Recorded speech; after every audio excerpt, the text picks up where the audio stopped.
नमः शिवाय। आप सभी का हमारे YouTube चैनल पर हार्दिक स्वागत है। सावन का महीना भगवान शिव का महीना होता है। भगवान शिव की आराधना करने का पावन महीना होता है। सावन के महीने में नियमित रूप से जो भी भक्त सच्चे मन से शिव महापुराण की कथाएं सुनता है या सुनाता है, भगवान शिव की विशेष कृपा दृष्टि उन पर बनी रहती है। आज से सावन मास प्रारंभ हो रहा। आज से आप नियमित रूप से सुबह के समय हमारे इस चैनल पर शिव महापुराण की कथाएं सुनेंगे, जो कि आपको संपूर्ण रूप से सुनाई जाएगी। आपके पास दिन में जब भी समय हो, आप अपने समय के अनुसार इन कथाओं को सुन सकते हैं। अगर ये वीडियो आपको पसंद आती हो तो प्लीज आप हर दिन नियम से बिना कहे वीडियो को लाइक कीजिएगा। आज आपको रसपान कराते हैं शिव महापुराण कथा के पहले दिन की कथाएं। शिव पुराण 18 महापुराणों में से एक माना जाता है और कलयुग के पापों से मुक्ति दिलाने वाला शास्त्र है। इसीलिए भगवान शिव की कृपा पाने के लिए शिव महापुराण के श्रवण और वाचन का विशेष महत्व होता है। इस संपूर्ण सृष्टि का निर्माण भगवान शिव की इच्छा मात्र से ही हुआ है। अतः भगवान शिव की भक्ति करने वाले व्यक्ति को संसार की सभी वस्तुएं प्राप्त हो सकती हैं। भगवान शिव अपने भक्तों की सभी मनोकामनाएं पूर्ण करते हैं और उन पर बहुत जल्दी प्रसन्न हो जाते हैं। शिव पुराण के अनुसार नियमित रूप से शिवलिंग की पूजा करने वाले या भगवान शिव का ध्यान करने वाले भक्तों के जीवन में दुखों का सामना करने की शक्ति प्राप्त होती है और उनके जीवन के दुख दूर हो जाते हैं। शिव महापुराण में 11 खंड हैं, 7 संहिताएं हैं, 24,000 श्लोक हैं। विद्वेश्वर, रुद्र, शतरुद्री, कोटि रुद्री, उमा, कैलाश और वायु संहिता में शिव महापुराण वर्णित है और ये स्वयं भगवान शंकर द्वारा आख्यायित है। यानी कि शिव महापुराण का प्रवचन स्वयं भगवान शिव ने ही किया है। महर्षि वेदव्यास ने सनत कुमार मुनि के कहने पर इस पुराण को लिखा था। ऐसा माना जाता है कि मूल शिव महापुराण में श्लोकों की संख्या 1 लाख है, परंतु व्यास जी ने इसे 24,000 श्लोकों में संक्षिप्त कर दिया है। पुराणों की संख्या के अनुसार शिव महापुराण का स्थान चौथा माना जाता है। शिव पुराण को समस्त पुराणों के माथे का तिलक माना गया है और जो भी भक्त प्रेम से आदर पूर्वक इसे पढ़ता है और सुनता है, वह भगवान शिव का प्रिय होकर अंत में परम गति को प्राप्त होता है। शिव पुराण का संबंध शैव मत से है और इस पुराण में प्रमुख रूप से भगवान शिव की भक्ति और शिव महिमा का प्रचार प्रसार किया गया है। शैव मत अर्थात भगवान शिव को मानने वाले।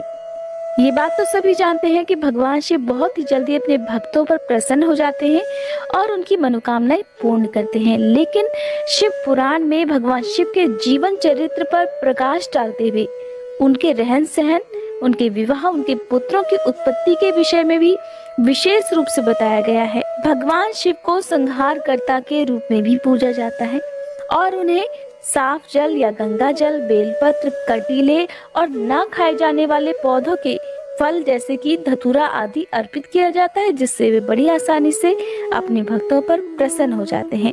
भगवान शिव को बहुत ज्यादा सुंदर वेशभूषा और अलंकारों की भी जरूरत नहीं होती, क्योंकि वे तो औघड़ बाबा होते हैं। जटा जूटधारी, गले में लिपटे हुए नाग और रुद्राक्ष की मालाएं, शरीर पर बाघंबर, चिता की भस्म लगाए हुए और हाथ में त्रिशूल पकड़े हुए वे सारे विश्व को अपनी पदचाप और डमरू की कर्ण भेदी ध्वनि से नचाते रहते हैं। इसीलिए उन्हें नटराज के रूप में भी पूजा जाता है। उनकी वेशभूषा से जीवन और मृत्यु का बोध होता है। शीश पर गंगा और चंद्र जीवन और कला के द्योत माने जाते हैं। भगवान शिव का एक नाम नीलकंठ भी है, क्योंकि समुद्र मंथन के समय जब देवता और असुरगण अद्भुत और बहुमूल्य रत्नों को अपने अधिकार में करने के लिए मरे जा रहे थे, तब कालकूट विष के बाहर निकलने से सभी पीछे हट गए। उसे ग्रहण करने के लिए कोई भी तैयार नहीं हुआ। तब भोलेनाथ ने ही उस महाविनाशक विष को अपने कंठ में धारण कर लिया, जिस कारण उनका कंठ नीला पड़ गया और तभी से उनका एक नाम नीलकंठ भी है। ऐसे परोपकारी और अपरिग्रही भगवान शिव का चरित्र वर्णित करने के लिए ही इस शिव पुराण की रचना की गई है। आइए अब रसपान करते हैं शिव पुराण महात्म्य का, जिसमें शौनक जी के साधन विषयक प्रश्न करने पर श्री सूत जी का उन्हें शिव पुराण की उत्कृष्ट महिमा सुनाने का वर्णन किया गया है। आप सभी से विनम्र अनुरोध है कि यदि आप एक बार शिव पुराण की कथाएं सुनते हैं तो हर दिन आप नियम पूर्वक चाहे तो कभी भी जब भी आपको समय मिले इन कथाओं को अवश्य सुनिएगा। श्री शौनक जी ने पूछा, हे महाज्ञानी सूत जी, आप संपूर्ण सिद्धांतों के ज्ञाता हैं। हे प्रभु, मुझसे पुराणों की कथाओं के सार तत्व का विशेष रूप से वर्णन कीजिए। ज्ञान और वैराग्य सहित भक्ति से प्राप्त होने वाले विवेक की वृद्धि कैसे होती है तथा साधु पुरुष किस प्रकार अपने काम, क्रोध आदि मानसिक विकारों का निवारण करते हैं। इस घोर कलयुग में जीव प्रायः आसुर स्वभाव के हो गए हैं। उस जीव समुदाय को शुद्ध बनाने के लिए सर्वश्रेष्ठ उपाय क्या है? आप इस समय मुझे ऐसा कोई शाश्वत साधन बताइए जो कल्याणकारी वस्तुओं में भी सबसे उत्कृष्ट और परम मंगलमयी हो तथा पवित्र करने वाले उपायों में भी सर्वोत्तम पवित्र कारक उपाय हो। हे तात, वह साधन ऐसा हो जिसके अनुष्ठान मात्र से ही अंतःकरण की विशेष शुद्धि हो जाए तथा उससे निर्मल मन वाले पुरुष को सदा के लिए भगवान शिव की प्राप्ति हो जाए। तब श्री सूत जी कहने लगे कि हे मुनि श्रेष्ठ शौनक जी, आप धन्य हो, क्योंकि आपके हृदय में पुराण कथा सुनने का विशेष प्रेम और लालसा है।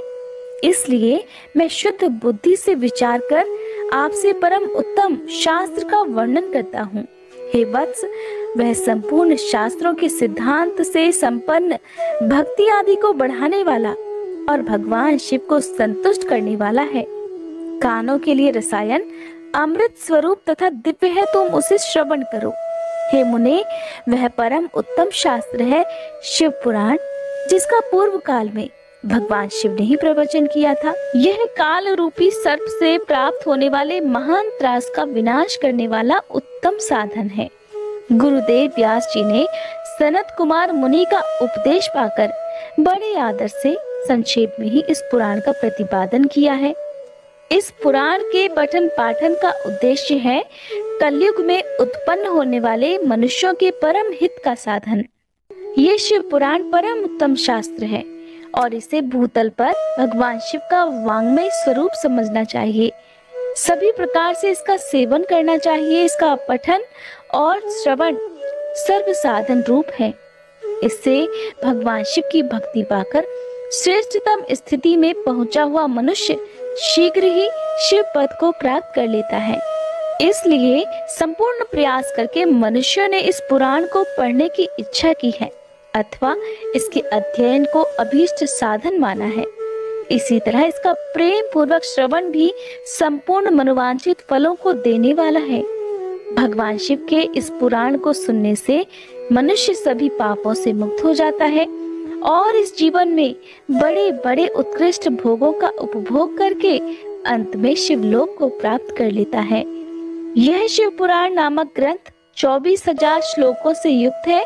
इसकी 7 संहिताएं हैं और मनुष्य को चाहिए कि वह भक्ति, ज्ञान और वैराग्य से संपन्न हो बड़े आदर से इसका श्रवण करे। जो हर दिन नियम से शिव पुराण को पढ़ता है या सुनता है वह पुण्यात्मा है और इसमें बिल्कुल भी संशय नहीं है। जो उत्तम बुद्धि वाला पुरुष अंत काल में भक्ति पूर्वक इस पुराण को सुनता है उस पर अत्यंत प्रसन्न हुए भगवान महेश्वर उसे अपना परम धाम प्रदान कर देते हैं। जो प्रतिदिन आदर पूर्वक इस शिव पुराण का पूजन करता है वह इस संसार में संपूर्ण भोगों को भोग कर अंत में भगवान शिव के पद को प्राप्त कर लेता है। जो प्रतिदिन आलस्य रहित होकर रेशमी वस्त्र आदि के वेष्टन से इस शिव पुराण का सत्कार करता है वह सदा सुखी रहता है। यह शिव पुराण निर्मल तथा भगवान शिव का सर्वस्व है। जो इस लोक और परलोक में भी सुख चाहता हो उसे आदर के साथ प्रयत्न पूर्वक इसका श्रवण अथवा पठन पाठन करना चाहिए। यह निर्मल और उत्तम शिव पुराण धर्म, अर्थ, काम और मोक्ष चारों पुरुषार्थों को देने वाला है। अतः सदा प्रेम पूर्वक इसका श्रवण और विशेष पाठ करना चाहिए। सूत जी महाराज श्री शौनक आदि ऋषियों को शिव महापुराण की कथा सुना रहे हैं। श्री शौनक जी ने कहा, हे महाभाग सूत जी, आप धन्य हैं, परमार्थ तत्व के ज्ञाता हैं। आपने कृपा करके हम लोगों को ये बड़ी अद्भुत और दिव्य कथा सुनाई है। भूतल पर इस कथा के समान कल्याण का सर्वश्रेष्ठ साधन दूसरा और कोई नहीं है। ये बात हमने आज आपकी कृपा से निश्चय पूर्वक समझ ली। हे सूत जी, कलयुग में इस कथा के द्वारा कौन कौन से पापी शुद्ध होते हैं, उन्हें कृपा पूर्वक बतलाइए और इस जगत को कृतार्थ कीजिए। तब श्री सूत जी कहने लगे, हे मुने, जो मनुष्य पापी, दुराचारी, खल तथा काम क्रोध आदि में निरंतर डूबे रहने वाले हैं, वे भी इस पुराण के श्रवण पठन से अवश्य ही शुद्ध हो जाते हैं। इसी विषय में जानकर मुनि इस प्राचीन इतिहास का उदाहरण दिया करते हैं, जिसके श्रवण मात्र से पापों का पूरी तरह से नाश हो जाता है। पहले समय की बात है, कहीं किरातों के नगर में एक ब्राह्मण रहा करता था, जो ज्ञान में अत्यंत दुर्बल, दरिद्र, रस बेचने वाला तथा वैदिक धर्म से विमुख था। वह स्नान, संध्या आदि कर्मों से भ्रष्ट हो गया था और वैश्यवृत्ति में तत्पर रहा करता था। उसका नाम था देवराज। वो अपने ऊपर विश्वास करने वाले लोगों को ठगा करता था। उसने ब्राह्मणों, क्षत्रियों, वैश्यों, शूद्रों और दूसरों को भी अनेकों बहानों से मारकर उनका धन हड़प लिया था, परंतु उस पापी का थोड़ा सा भी धन कभी धर्म के काम में नहीं लगा था। वह वेश्यागामी तथा सभी प्रकार से आचार और पथ भ्रष्ट था। एक दिन की बात है, वह घूमता घामता दैवयोग से प्रतिष्ठानपुर अर्थात झूसी प्रयाग में जा पहुंचा।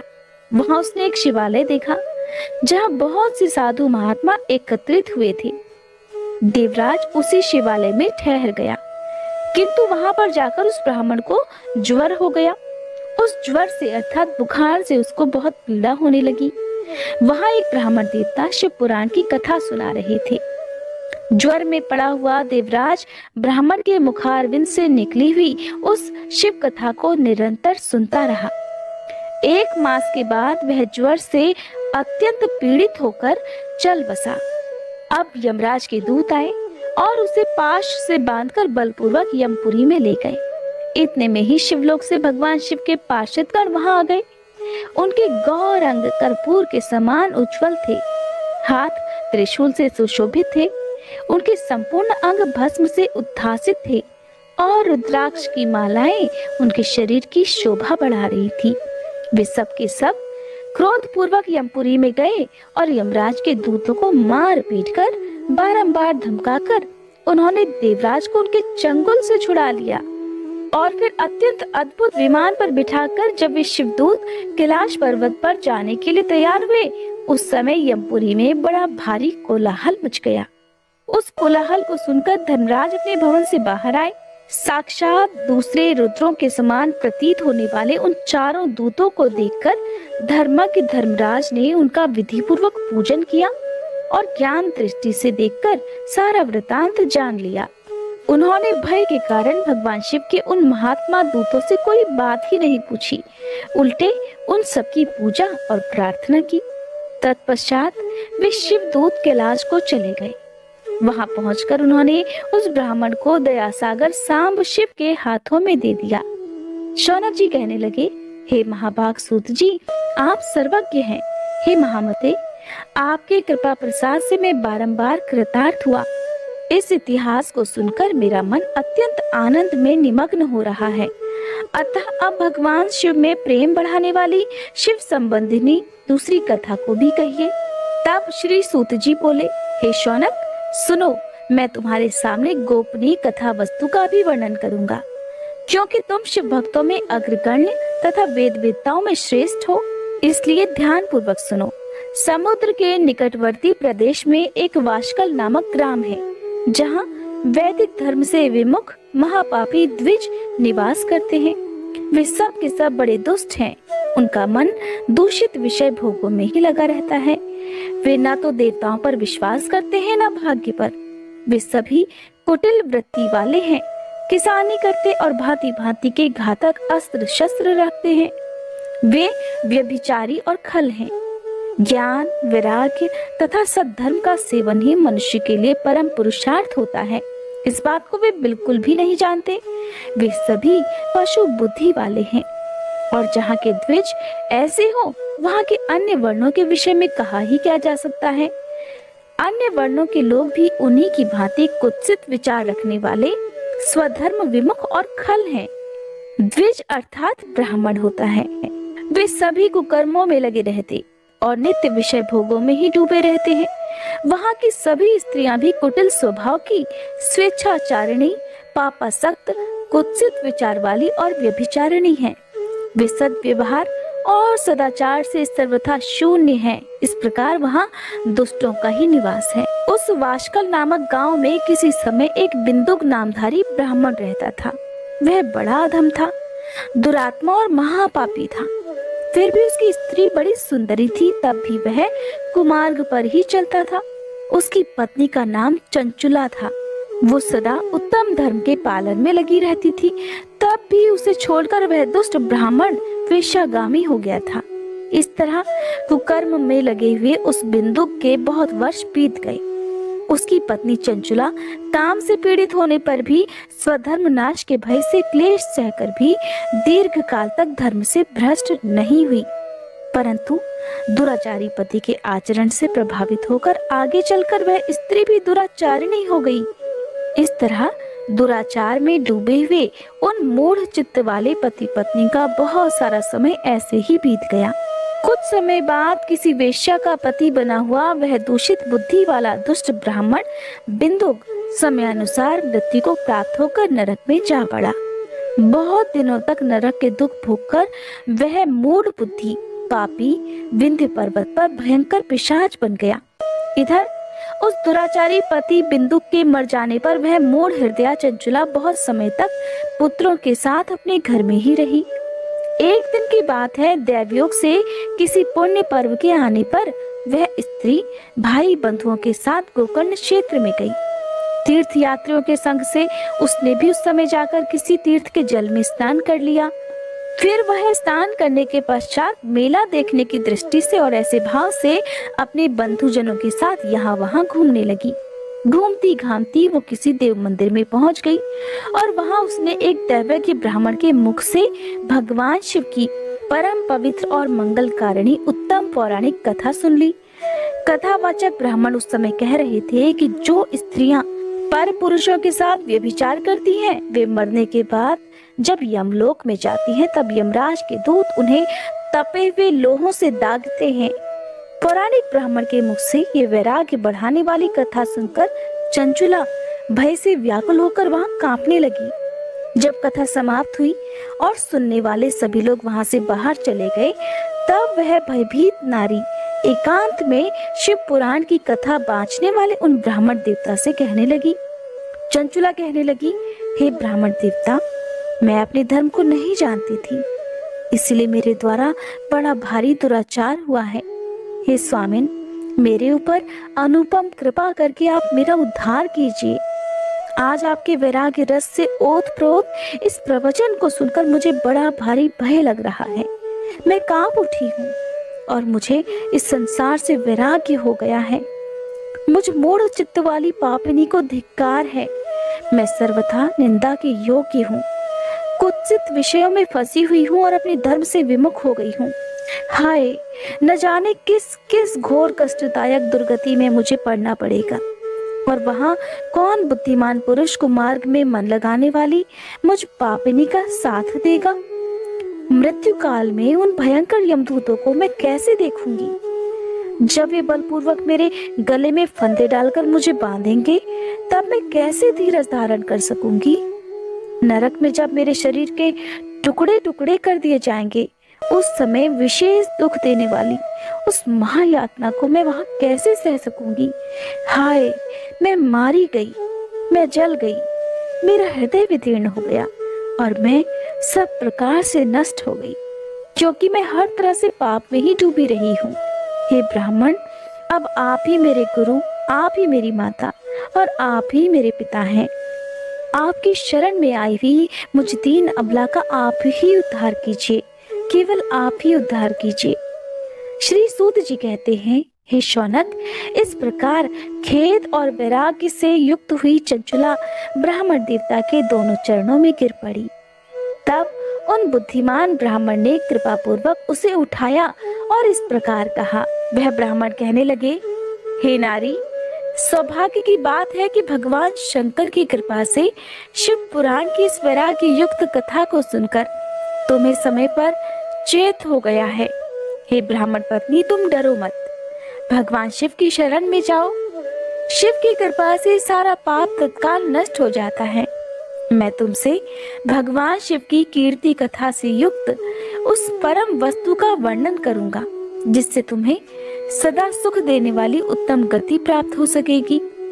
शिव की उत्तम कथा सुनने मात्र से ही तुम्हारी बुद्धि इस तरह पश्चाताप से युक्त और शुद्ध हो गई है, साथ ही तुम्हारे मन में विषयों के प्रति वैराग्य भी हो गया है। पश्चाताप ही पाप करने वाले पापियों के लिए सबसे बड़ा प्रायश्चित होता है। सत्पुरुषों ने सभी के लिए पश्चाताप को ही समस्त पापों का शोधक बताया है। पश्चाताप से ही पापों की शुद्धि होती है। जो पश्चाताप करता है वही वास्तव में पापों का प्रायश्चित भी करता है, क्योंकि सत्पुरुषों ने समस्त पापों की शुद्धि के लिए प्रायश्चित का ही उपदेश किया है। वह सभी पश्चाताप से संपन्न हो जाता है। जो पुरुष विधि पूर्वक प्रायश्चित करके निर्भय हो जाता है पर अपने कुकर्म के लिए पश्चाताप नहीं करता, उसे प्रायः उत्तम गति प्राप्त नहीं होती। परंतु जिसे अपने कुकृत्य पर हार्दिक अर्थात दिल से पश्चाताप होता है, वह अवश्य उत्तम गति का भागीदार होता है, इसमें कोई संशय नहीं। इस शिव पुराण की कथा सुनने से जैसी चित्त शुद्धि होती है, वैसी दूसरे उपायों से नहीं हो पाती। जैसे दर्पण साफ करने पर निर्मल हो जाता है, ठीक उसी प्रकार इस शिव पुराण की कथा से मन भी अत्यंत शुद्ध हो जाता है, इसमें कोई संशय नहीं। मनुष्यों के शुद्ध चित्त में जगदम्बा पार्वती सहित भगवान शिव विराजमान रहते हैं। इससे वह विशुद्धात्मा पुरुष श्री सांब सदाशिव के पद को प्राप्त होता है। इस उत्तम कथा का श्रवण समस्त मनुष्यों के लिए कल्याण का बीज है, अतः यथोचित मार्ग से इसकी आराधना अथवा सेवा करनी चाहिए। यह भव बंधन रूपी रोगों का नाश करने वाली है। भगवान शिव की कथा को सुनकर फिर अपने हृदय में उसका मनन और निधिध्यासन करना चाहिए। इससे मन पूर्णतया शुद्ध हो जाता है। मन की शुद्धि होने से महेश्वर की भक्ति अपने दोनों पुत्रों अर्थात ज्ञान और वैराग्य के साथ निश्चय ही प्रकट होती है। तत्पश्चात महेश्वर के अनुग्रह से दिव्य मुक्ति प्राप्त होती है, इसमें कोई संशय नहीं। जो मुक्ति से वंचित है उसे पशु समझना चाहिए, क्योंकि उसका मन माया के बंधन में आसक्त है। वह निश्चय ही संसार बंधन से मुक्त नहीं हो पाता। हे ब्राह्मण पत्नी, इसलिए तुम विषयों से मन को हटा लो और भक्ति भाव से भगवान शंकर की इस परम पावन कथा को सुनो। परमात्मा शंकर की इस कथा को सुनने से तुम्हारे मन की शुद्धि होगी और इससे तुम्हें मोक्ष की प्राप्ति हो जाएगी। जो निर्मल मन से भगवान शिव के चरणार बिंदुओं का चिंतन करता है, उसका एक ही जन्म में मुक्ति हो जाती है। ये मैं तुमसे सत्य कहता हूँ। सूत जी कहते हैं, हे शौनक जी, इतना कहकर वे श्रेष्ठ शिव भक्त चुप हो गए। उनका हृदय करुणा से आर्द्र हो गया। वे शुद्ध चित्त भगवान शिव के ध्यान में ही मगन हो गए। तदंतर बिंदुक की पत्नी चंचला मन ही मन प्रसन्न हो उठी। ब्राह्मण का उक्त उपदेश सुनकर उसके नेत्रों में आनंद के आंसू छलक आए थे। वह ब्राह्मण पत्नी चंचला हर्ष भरे हृदय से उन श्रेष्ठ ब्राह्मण के दोनों चरणों में गिर पड़ी और हाथ जोड़कर कहने लगी, हे ब्राह्मण देवता, मैं कृतार्थ हो गई। तत्पश्चात उठकर वैराग्य युक्त उत्तम बुद्धि वाली वह स्त्री, जो अपने पापों के कारण बड़ी भयभीत थी, उन महान शिव भक्त ब्राह्मण से हाथ जोड़कर गदगद वाणी में कहने लगी, हे ब्राह्मण, शिव भक्तों में श्रेष्ठ स्वामिन, आप धन्य हैं, परमार्थदर्शी हैं और सदा परोपकार में लगे रहते हैं।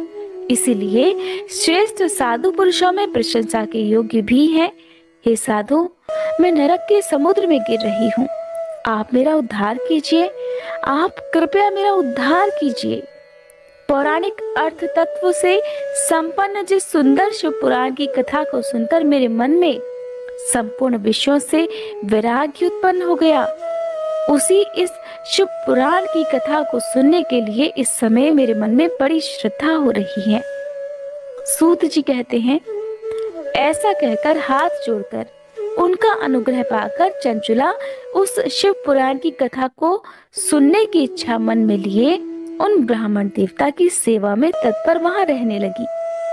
तदंतर शिव भक्तों में श्रेष्ठ और शुद्ध बुद्धि वाले उन ब्राह्मण देवता ने उसी स्थान पर उस स्त्री को शिव पुराण की उत्तम कथा सुनाई। इस प्रकार उस गोकर्ण नामक महाक्षेत्र में उन्हीं श्रेष्ठ ब्राह्मण से उसने शिव पुराण की परम उत्तम कथा सुनी, जो भक्ति, ज्ञान और वैराग्य को बढ़ाने वाली तथा मुक्ति देने वाली है। उस परम उत्तम कथा को सुनकर वह ब्राह्मण पत्नी अत्यंत कृतार्थ हो गई।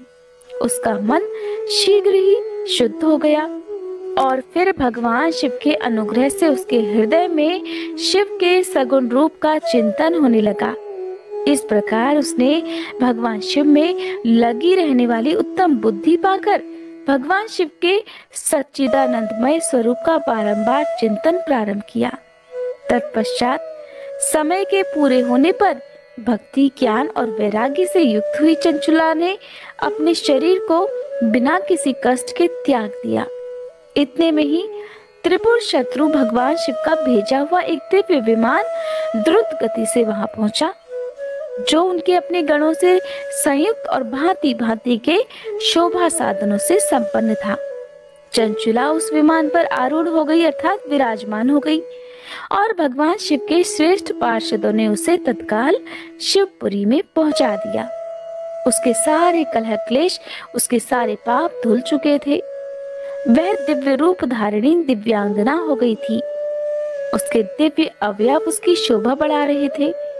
मस्तक पर अर्धचंद्र का मुकुट धारण किए हुए वह गौरांगी देवी शोभाशाली दिव्य आभूषणों से विभूषित थी। शिवपुरी में पहुंचकर उसने सनातन देवता त्रिनेत्रधारी महादेव जी को देखा। सभी मुख्य मुख्य देवतागण उनकी सेवा में खड़े हुए थे। गणेश जी, भृंगी, नंदीश्वर तथा वीरभद्रेश्वर आदि उनकी सेवा में उत्तम भक्ति भाव से उपस्थित थे। उनकी अंग कांति करोड़ों सूर्यों के समान प्रकाशित हो रही थी। कंठ में नील चिन्ह शोभा पा रहा था। 5 मुख और प्रत्येक मुख में 3-3 नेत्र थे। मस्तक पर अर्धचंद्राकार मुकुट शोभा बढ़ा रहा था। उन्होंने अपने वामांग भाग में गौरी देवी को बिठा रखा था, जो विद्युत पुंज के समान प्रकाशित थी। गौरीपति महादेव जी की कांति कपूर के समान गौर थी। उनका सारा शरीर श्वेत भस्म से भासित था। शरीर पर श्वेत वस्त्र शोभा पा रहे थे। इस प्रकार परम उज्जवल भगवान शंकर का दर्शन करके वह ब्राह्मण पत्नी चंचुला बहुत प्रसन्न हुई। अत्यंत प्रीतियुक्त होकर उसने बड़ी उतावली के साथ भगवान को बारंबार नतमस्तक होकर प्रणाम किया और फिर हाथ जोड़कर वह बड़े प्रेम, आनंद और संतोष से युक्त होकर विनीत भाव से खड़ी हो गई। उसके नेत्रों से आनंदाश्रुओं की अविरल धारा बहने लगी तथा संपूर्ण शरीर में रोमांच हो उठा। उस समय भगवती पार्वती और भगवान शंकर ने उसे बड़ी करुणा के साथ अपने पास बुलाया और सौम्य दृष्टि से उसकी ओर देखा। पार्वती जी ने तो दिव्य रूप धारिणी बिंदुक प्रिया चंचुला को प्रेम पूर्वक उसी क्षण अपनी सखी बना लिया। वह उस परमानंद घन ज्योति स्वरूप सनातन धाम में अविचल निवास पाकर दिव्य सौख्य से संपन्न होकर अक्षय सुख का अनुभव करने लगी। अगले अध्याय में आप जानेंगे कि चंचुला के प्रयत्न से पार्वती जी की आज्ञा पाकर तुम्बुरु का विंध्य पर्वत पर शिव पुराण की कथा सुनाकर बिंदुक का पिशाच योनि से उद्धार करना तथा उन दोनों दंपति का शिव धाम में सुखी होने का वर्णन। सूत जी कहने लगे, हे शौनक, एक दिन परमानंद में निमग्न हुई चंचुला ने उमा देवी के पास जाकर प्रणाम किया और दोनों हाथ जोड़कर वह उनकी स्तुति करने लगी। चंचुला इस प्रकार कहने लगी, हे गिरिराज नंदिनी स्कंद माता उमे, मनुष्य ने सदा ही आपका भक्ति पूर्वक पूजन किया है। समस्त सुखों को देने वाली शंभु प्रिय आप ब्रह्म स्वरूपिणी हैं, विष्णु और ब्रह्मा आदि देवताओं द्वारा सेवित हैं। आप ही सगुणा और निर्गुणा है तथा आप ही सूक्ष्म सच्चिदानंद स्वरूपिणी आद्या प्रकृति हैं। आप ही संसार की सृष्टि, पालन और संहार करने वाली हैं। तीनों गुणों का आश्रय भी आप ही हैं। ब्रह्मा, विष्णु और महेश्वर इन तीनों देवताओं का आवास स्थान तथा उनकी उत्तम प्रतिष्ठा करने वाली पराशक्ति आप ही हैं। सूत जी कहते हैं, हे शौनक जी, जिसे सद्गति प्राप्त हो चुकी थी वह चंचुला इस प्रकार महेश्वर पत्नी उमा जी की स्तुति करके सिर झुकाए चुप हो गई। उसके नेत्रों में प्रेम के आंसू उमड़ आए। तब करुणा से भरी हुई शंकर प्रिया भक्त वत्सला देवी पार्वती ने चंचुला को संबोधित करके बड़े प्रेम से इस प्रकार कहा। देवी पार्वती कहने लगी, हे सखी चंचुले, हे सुंदरी, मैं तुम्हारी की हुई इस स्तुति से बहुत प्रसन्न हूँ। बोलो क्या वर मांगती हो? तुम्हारे लिए मुझे कुछ भी अधेय नहीं है। देवी पार्वती की बात सुनकर चंचुला कहने लगी, हे निष्पाप गिरिराज कुमारी, मेरे पति बिंदु किस समय कहाँ हैं? उनकी कैसी गति हुई है कि मैं नहीं जानती। हे कल्याणमयी दीन वत्सले, मैं अपने उन पतिदेव से जिस प्रकार संयुक्त हो सकूं वैसा ही उपाय कीजिए। हे महेश्वरी, हे महादेवी, मेरे पति एक शुद्र जाति वेश्या के प्रति आसक्त थे और पाप में ही डूबे रहते थे। उनकी मृत्यु मुझसे पहले ही हो गई थी। अब न जाने वे किस गति को प्राप्त हुए, मुझे कुछ नहीं पता।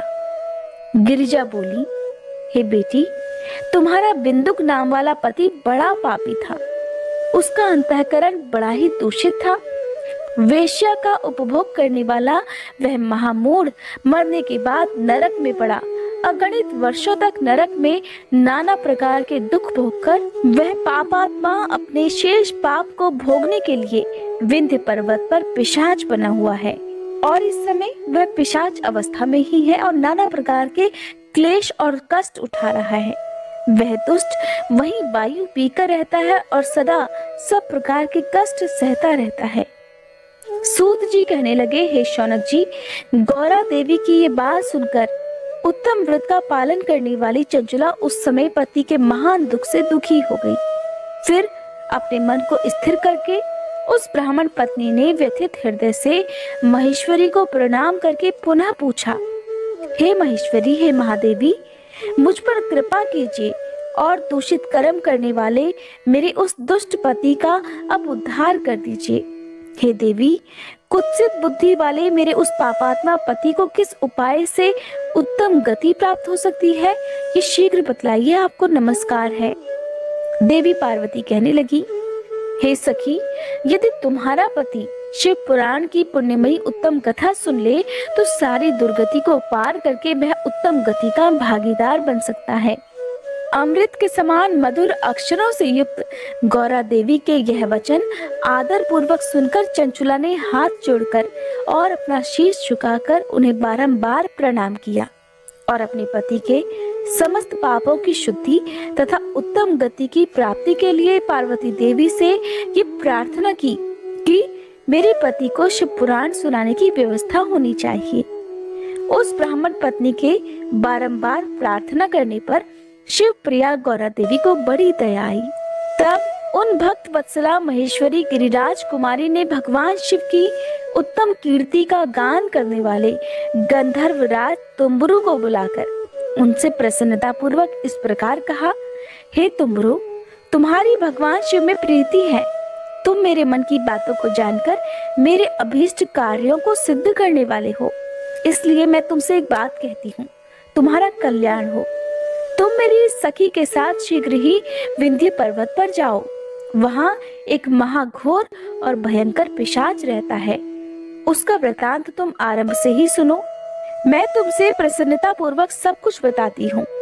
पूर्व जन्म में वह पिशाच बिंदुक नामक ब्राह्मण था और मेरी इस सखी चंचुला का पति था, परंतु वह दुष्ट वेश्यागामी हो गया। स्नान संध्या आदि नित्यक्रम छोड़कर वह अपवित्र रहने लगा। क्रोध के कारण उसकी बुद्धि पर मूढ़ता छा गई थी। वह कर्तव्य का विवेक नहीं कर पाता था। अभक्ष्य भक्षण, सज्जनों से द्वेष और दूषित वस्तुओं का दान लेना, यही इसका स्वाभाविक कर्म बन गया था। वह अस्त्र शस्त्र लेकर हिंसा करता, बाएं हाथ से खाता, दीनों को सताता और क्रूरता पूर्वक पराये घरों में आग लगा दिया करता था।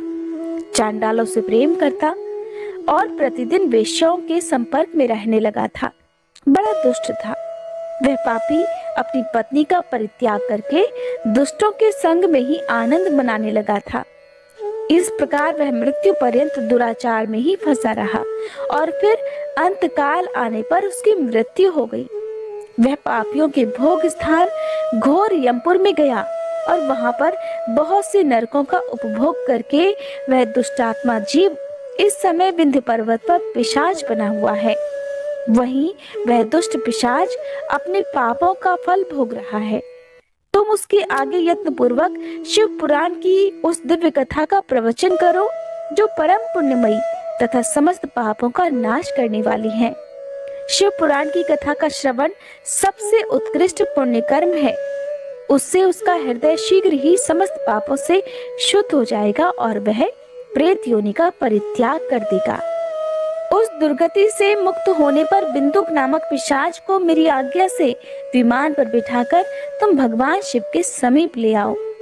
श्री सूत जी कहते हैं, हे शौनक जी, महेश्वरी उमा के इस प्रकार आदेश देने पर गंधर्वराज तुम्बरु मन ही मन बड़े प्रसन्न हुए। उन्होंने अपने भाग्य की सराहना की। तत्पश्चात उस पिशाच की सती साध्वी पत्नी चंचुला के साथ विमान पर बैठकर नारद जी के प्रिय मित्र तुम्बरु वेग पूर्वक विंध्याचल पर्वत पर गए। अब तो आपको पता चल ही गया होगा कि तुम्बरु कौन है और उनका कार्य क्या था। अब जहाँ पर वह पिशाच रहता था उस जगह पर वे पहुंच गए। वहां पर जाकर उन्होंने उस पिशाच को देखा। उसका शरीर विशाल था, ठोड़ी बहुत बड़ी थी। कभी वो हंसता, कभी रोता और कभी उछलने लगता था। उसकी आकृति बड़ी विकराल थी। भगवान शिव की उत्तम कीर्ति का गान करने वाले महाबली तुम्बरु ने उस अत्यंत भयंकर पिशाच को पाशों द्वारा बांध लिया। तदंतर तुम्बरु ने शिव पुराण की कथा बांचने का निश्चय करके महोत्सव युक्त स्थान और मंडप आदि की रचना की। इतने में ही संपूर्ण लोगों में बड़े वेग से ये प्रचार हो गया कि देवी पार्वती की आज्ञा से एक पिशाच का उद्धार करने के उद्देश्य से शिव पुराण की उत्तम कथा सुनाने के लिए तुम्बरु महाराज विंध्य पर्वत पर गए हुए हैं। फिर तो उस कथा को सुनने के लोभ से बहुत से देवर्षि शीघ्र ही वहां पर जा पहुंचे। आदर पूर्वक शिव पुराण सुनने के लिए आए हुए लोगों का उस पर्वत पर बड़ा अद्भुत और कल्याणकारी समाज जुट गया। फिर तुम्बरु ने उस पिशाच को पाशों से बांधकर आसन पर बिठाया और हाथ में वीणा लेकर गौरीपति की कथा का गान प्रारंभ कर दिया। अब आपको यहाँ पर ध्यान देना है कि कौन कौन सी संहिताओं का वर्णन आपको शिव पुराण की कथा में सुनने को मिलेगा। पहली अर्थात विद्वेश्वर संहिता से लेकर 7वीं वायु संहिता तक महात्म्य सहित शिव पुराण की कथा का उन्होंने स्पष्ट वर्णन किया। 7 संहिताओं सहित शिव पुराण का आदर पूर्वक श्रवण करके वे सभी श्रोतागण पूर्णतः कृतार्थ हो गए और उस परम पुण्यमय शिव पुराण को सुनकर उस पिशाच ने भी अपने सारे पापों को धोकर अपने उस पैशाचिक शरीर का त्याग कर दिया। फिर तो शीघ्र ही उसका रूप दिव्य हो गया, अंग कांति गौर वर्ण की हो गई, शरीर पर श्वेत वस्त्र तथा सभी प्रकार के पुरुषोचित आभूषण उसके अंगों को उद्भासित करने लगे। वह त्रिनेत्रधारी चंद्रशेखर रूप हो गया। इस प्रकार दिव्य देहधारी होकर श्रीमान बिंदुक अपनी प्राण वल्लभा चंचुला के साथ स्वयं भी पार्वती वल्लभ भगवान शिव का गुणगान करने लगा। उसकी स्त्री को इस प्रकार दिव्य रूप से सुशोभित देखकर वे सभी देवर्षि बड़े विस्मित हुए। उनका चित्त परमानंद से परिपूर्ण हो गया। भगवान महेश्वर का वह अद्भुत चरित्र सुनकर वे सभी श्रोतागण परम कृतार्थ होकर प्रेम पूर्वक श्री शिव जी का यशोगान करते हुए अपने अपने धाम को चले गए। दिव्य रूपधारी श्रीमान बिंदुक भी सुंदर विमान पर अपनी प्रियतमा के साथ बैठकर सुखपूर्वक आकाश में स्थित होकर बड़ी शोभा पाने लगा। तत्पश्चात महेश्वर के सुंदर और मनोहर गुणों का गान करता हुआ वह अपनी प्रियतमा तथा तुमरू के साथ शीघ्र ही शिवधाम में जा पहुंचा। वहां भगवान महेश्वर तथा पार्वती देवी ने प्रसन्नता पूर्वक बिंदु का बड़ा सत्कार किया और उसे अपना पार्षद बना लिया। उसकी पत्नी चंचला देवी पार्वती जी की सखी बन गई। उस घनीभूत ज्योति स्वरूप परमानंदमय सनातन धाम में अविचल निवास पाकर वे दोनों दंपति परम सुखी हो गए।